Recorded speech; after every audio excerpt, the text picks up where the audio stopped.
संजीवनी प्रतिष्ठान शिक्षणशास्त्र महाविद्यालय कुरुंद, तालुका पारनेर, जिल्हा अहमदनगर. शैक्षणिक वर्ष 2023-24. वर्ग द्वितीय वर्ष B.Ed. विद्यार्थी शिक्षकाचे नाव कांबळे भीमराव शांताराम. Roll number 73. प्रात्यक्षिकाचे नाव उद्योजकता विकसन. विषय सांकेतांक 212. मार्गदर्शक प्राध्यापक प्रोफेसर काळे सर. तर आपण इयत्ता 8वी मधील सामान्य विज्ञान या विषयातील बल व दाब हा घटक पाहणार आहोत. सुरुवात करूया. बल व म्हणजे काय? तर बल म्हणजे एखाद्या वस्तू वा एखाद्या पदार्थावरती त्याची गती बदलण्यासाठी जे कारण असते हे कारण म्हणजे बल होय.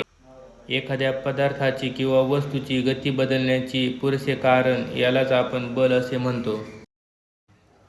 स्थिर पदार्थावरती लागू असणारी बलाची बेरीज ही 0 असते. तर इथे आपल्याला दिलेली आहे की स्थिर वस्तूवर बल कार्यरत नसेल तर ती वस्तू स्थिरच राहते.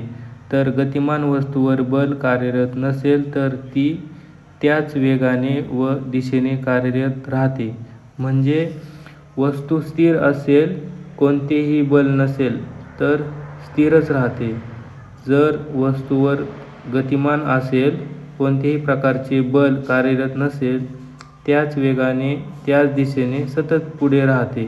याला न्यूटनचा गतिविषयक पहिला नियम असे म्हणतात. या ठिकाणी आकृती दिलेली आहे. आकृती क्रमांक 3.1. आकृती पहिल्या आकृतीमध्ये गाडीला माणूस जोर लावताना दिसतोय. तसेच दुसऱ्या आकृतीमध्ये लहान मुलगा कुत्र्याला ओरडताना दिसतोय.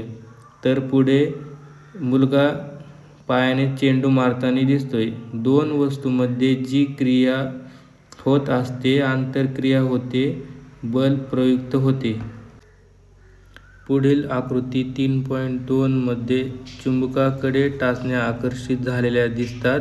पुढे कंगव्या त्याच्याकडे कागदाचे तुकडे आकर्षित होतात. शेवटी नारळाचे झाड दिसते. नारळ वरून खाली म्हणजेच पृथ्वीच्या दिशेने आकर्षित झालेले दिसते. म्हणजेच गुरुत्वाकर्षण बल. यामुळे नारळ झाडावरून जमिनीकडे पडते. कंगव्याकडे कागदाचे तुकडे आकर्षित होतात. म्हणजेच तिथे क्षितिज विद्युत बल आढळून येते. त्याचप्रमाणे चुंबकाचेही देखील तसेच आहे. तर आपण पाहूया संपर्क व असंपर्क बल म्हणजे काय. आकृती क्रमांक 3.1 मध्ये वस्तू ह्या एकमेकांशी थेट संपर्कामध्ये आलेल्या दिसतात किंवा वस्तू आणि जी व्यक्ती आहे एकमेकांच्या संपर्कामध्ये थेट आलेले आहे. त्यामुळे त्या बलाला आणि जे बल प्रयुक्त झालेले आहे त्याला संपर्क बल असे म्हणतात. तर आकृती 3.2 मध्ये दोन वस्तूंमध्ये कुठलाही संपर्क नसला तरी देखील त्या वस्तूमध्ये बल प्रयुक्त होताना दिसते. अशा बलाला असंपर्क बल असे म्हणतो.